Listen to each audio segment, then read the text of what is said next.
faite avec la cafetière italienne de mon père. Elle me sauve le coup pendant les pannes. À condition de surveiller parce que sinon le café bouillit. Café foutu. Mon père disait pareil. Merci.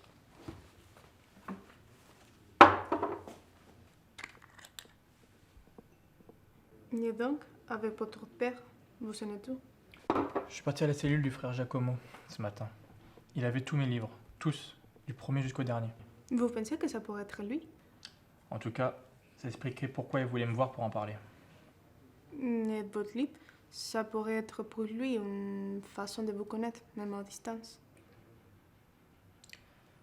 Au début, quand j'ai appris que mon père n'était peut-être pas mon père, ça m'a un peu abasourdi. C'était irréel.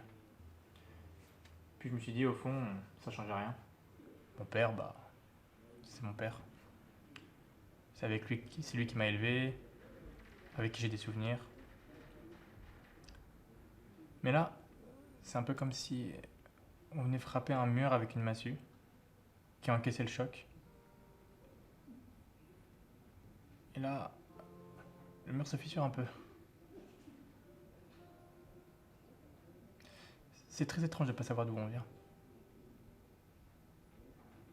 Je suis pas de bonne compagnie là. Ah, je suis contente que vous soyez encore là. Ça vous ferait plaisir de venir boire un thé à la maison?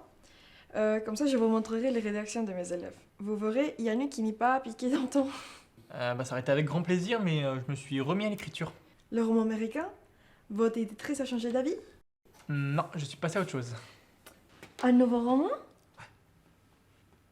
J'ai un peu honte de vous l'avouer, mais je me suis dit, tous ces meurtres, ça pourrait peut-être vous inspirer. Je me disais la même chose, mais vous savez, un fait divers en fait ne fait pas forcément un bon roman. Le Comte de Monte Cristo, Madame Bovary, La Dahlia Noire, de James Ellroy, votre auteur préféré. Tous ces chefs-d'œuvre sont tirés des faits divers. Alors d'accord, oui, mais bon, le Dahlia Noir, c'est pas juste un fait divers. C'est un meurtre avec plein de zones d'ombre et un lien avec la propre mère de James Ellroy. Puis en plus ça se passe à Los Angeles.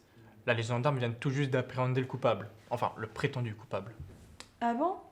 Ah, je ne savais pas, tant mieux. Comme ça, on va pouvoir dormir tranquille.